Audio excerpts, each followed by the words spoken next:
কাজে গতি আনতে মেসেজিং অ্যাপ আলাপন চালু করা হলেও এতে অভ্যস্ত হয়ে ওঠেননি অনেক সরকারি কর্মকর্তা কর্মচারী। অনেকে ডাউনলোডই করেননি এই অ্যাপ্লিকেশনটি। তথ্য ও যোগাযোগ প্রযুক্তি প্রতিমন্ত্রী জানিয়েছেন, এটির ব্যবহার বাড়লে ফাইল চালাচালির দৌরাত্ম্য কমবে মানুষের ভোগান্তি। আলমগীর স্বপনের রিপোর্ট। সরকারি কাজ মানেই টেবিলে টেবিলে ফাইল চালাচালি, সময় ক্ষেপণ। এসবের অধিকাংশই মানসম্পন্নভাবে অনেক দ্রুত করা সম্ভব। বিষয়গুলো মাথায় রেখে চালু করা হয় মেসেজিং অ্যাপ আলাপন। এটি ব্যবহার করে 14 লাখ চাকুরিজীবী তথ্য আদান প্রদান করতে পারবেন নিজেদের মাঝে। কোনো কিছু নিয়ে সন্দেহ বা তথ্যের ঘাটতি দেখা দিলে ফেরত না পাঠিয়ে অ্যাপ বক্সেই যাচাই করা যাবে। কোথাও সংকট তৈরি হলে ভিডিও কলে চিত্র দেখে সমাধান দিতে পারবেন নীতি নির্ধারকরা।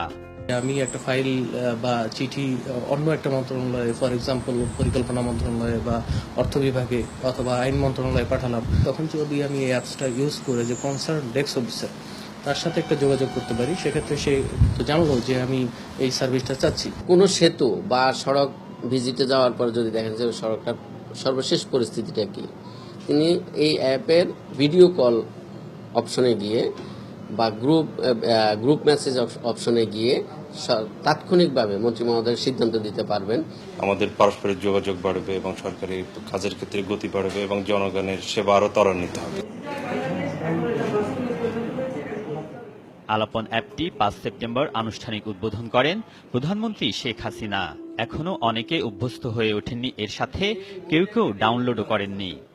আমি ইনস্টল করে একবার চেক করে দেখছি আর কি, তারপর পরে আর ইউজ করা হয় না। এখনো ইনস্টল করেছি, এখনো ব্যবহার শুরু করিনি আর কি। এটা আমরা জেনেছি এবং এটার থিমটা আমরা বুঝতে পেরেছি যে এটা নিয়ে কি করতে চায় মাননীয় প্রধানমন্ত্রীর দিক নির্দেশনা কি বা আমাদেরই বা এভাবে কি করতে হবে আমরা কিছুটা অনুধাবন করছি। অ্যাপটির ব্যবহার বাড়াতে প্রচারণার প্রস্তুতি নিচ্ছে তথ্য ও প্রযুক্তি মন্ত্রণালয়। প্রতিমন্ত্রী জানান, কল সেন্টার খোলার পাশাপাশি হ্যান্ডবুক প্রকাশ করা হবে। ইতিমধ্যে কিন্তু অনেকে একা ব্যবহার করছেন, আমাকে SMS-ও পাঠাচ্ছেন, আমি সেটাও পাচ্ছি। তো আমরা চিন্তা করছি এটার জন্য একটা ডেডিকেটেড একটা কল সেন্টার করব, যেখানে আর কি তারা যোগাযোগ করতে পারবে। কর্মকর্তাদের মধ্যে ফাইল নিয়ে আলোচনা বা বিবেচনার সুযোগ তৈরি হলেও সেবা প্রার্থীকে এই সুবিধার আওতায় আনা যায়নি এখনো।